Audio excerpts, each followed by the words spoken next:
زیرا این جشن نیز در برابر تمام جشن‌های دیگر منبع‌های اساسی خودش را داشت و منبع اساسی جشن صده در نوبت اول این منبع نجومی است.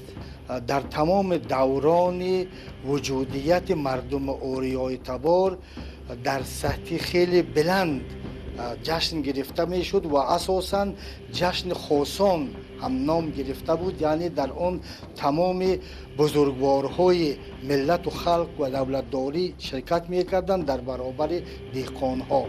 صده در زبان اوستایی به معنای برآمدن و طلوع کردن را دارا بوده است. در زبانهای فارسی باستان به گونه صدک و در فارسی میانه به گونه صدک بوده است. اگر نخستین روزی زمستان را تولید دیگری برای خورشید یا مهر بدانیم، می توان آن را هماهنگ در جشن گرفتن در دهمین و چهلمین روزی تولید آیین کهن و زنده آریایی دانست.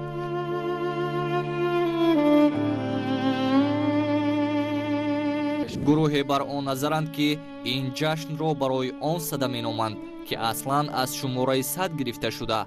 از دهمین ماه بهمن تا آمدن نوروز 50 شب و 50 روز را فرا میگیرد. با قول ابوریحان بیرونی، اجدادان برآمد ما شب و روز را الهیده حساب میکردند که آن در یک جایگی تا رسیدن نوروز 100 شبانه روز را تشکیل مینمود. عید صده در پایان چیله کلان چون رمز گذشتن سردی های زمستان عادتاً مژده از نزدیک رسیدن به اختراع آتش هوشنگ نخستین کسی بود که با استخراج فلزات و سنگ آغاز نمود.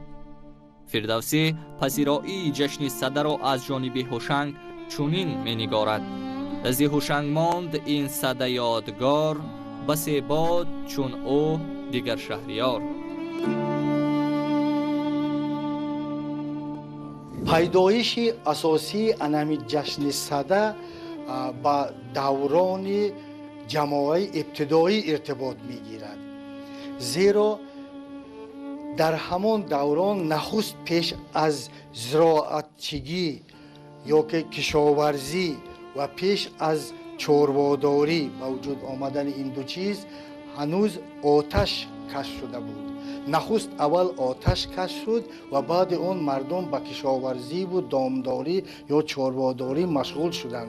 بنابراین این جشن را میگویند که بیش از 8 تا 10 هزار سال عمر دارد.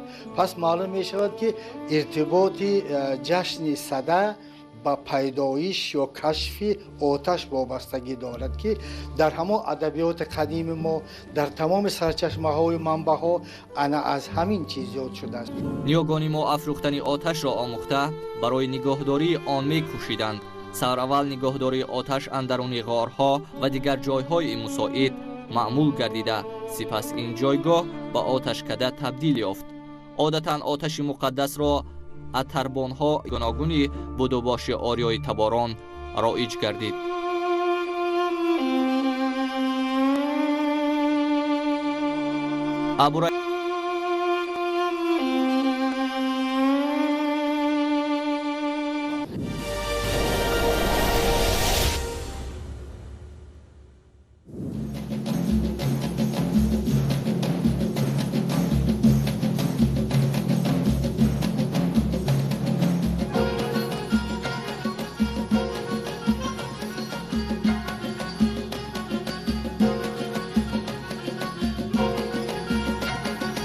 در تاجیکستان ما نیز بعد از کسب استقلالیت دولت تازه بنیاد راه را برای احیای رسم و آیین‌های ملی هموار کرده است و برای تجلیل این جشن‌های باستانی هیچ مانعی وجود ندارد.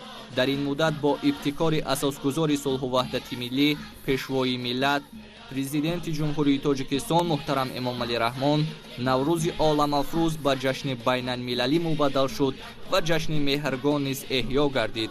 اکنون در ردیف این دو جشن ملی فرصتی بسیار مناسب فراهم شده است که جشن صده نیز با شکوه و شهامتش دوباره برقرار گردد. چنان که در ابتدا ذکر کردیم، این سه جشن ملی ریشه در تغییرات طبیعت و کیهان داشته هیچ ربطی به عقیده های دینی ندارد، بلکه ادیان کهن به مانند آیین مهرپرستی، زردشتیه، مسیحیت و حتی اسلام در برخی موقع تحت تأثیر این جشن ها قرار گرفته از این مراسم ها تأثیر پذیرفتند.